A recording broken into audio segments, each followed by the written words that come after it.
Hello everyone and welcome back. I'm really glad you're here and continuing this project together with me. In this part of the Peach collection with roses, we are moving on to the armchair.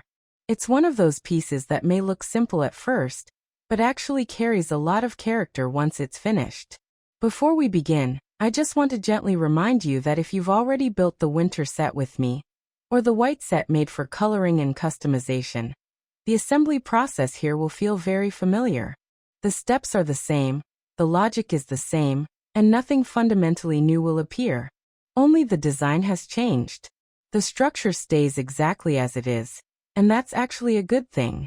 It means you can relax and enjoy the process without worrying about surprises. I'm working from my own templates, but the most important thing here is not the templates themselves. It's the construction principle. You can absolutely take this method and apply it to your own ideas. Change the proportions, experiment with shapes, add or remove details, or create an entirely different style. Paper miniature furniture is wonderfully flexible in that way. For this armchair, you'll only need a few basic tools. I'm using scissors, silicone-based glue, and an awl to gently press and define the seams. That's it. No complicated tools, no special equipment. And of course, sturdy paper. I use paper with a density of 160 grams. It gives the structure enough strength while still allowing smooth curves and soft-looking shapes. This armchair, just like the rest of the set, is made entirely of paper. Even the soft parts, the seat and the backrest, are paper. And I'll be honest with you, this is usually the moment when paper likes to test your patience. Paper can be stubborn. It doesn't always want to bend the way you imagine. And sometimes it decides to crease exactly where you don't want it to. I've had moments where everything looked perfect, and then suddenly, one wrong move, and there's a tiny crack or an unwanted fold. That's usually the moment when you pause, take a deep breath, maybe laugh a little, and remind yourself that this is handmade. These things happen. Over time you learn to slow down, to feel the material, and to let the paper guide you instead of forcing it. One funny thing about crafting miniatures is how easily time disappears. You sit down just for a few minutes, and suddenly an hour is gone. Or you carefully finish one side of the chair, feel very proud of yourself, turn it around, and realize you glued something upside down. It happens. More often than we like to admit.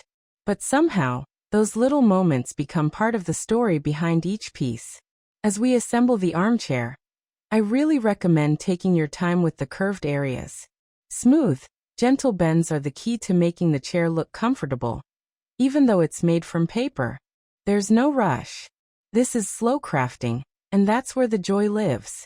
Once the basic form of the armchair is finished, there's a lot of room for creativity.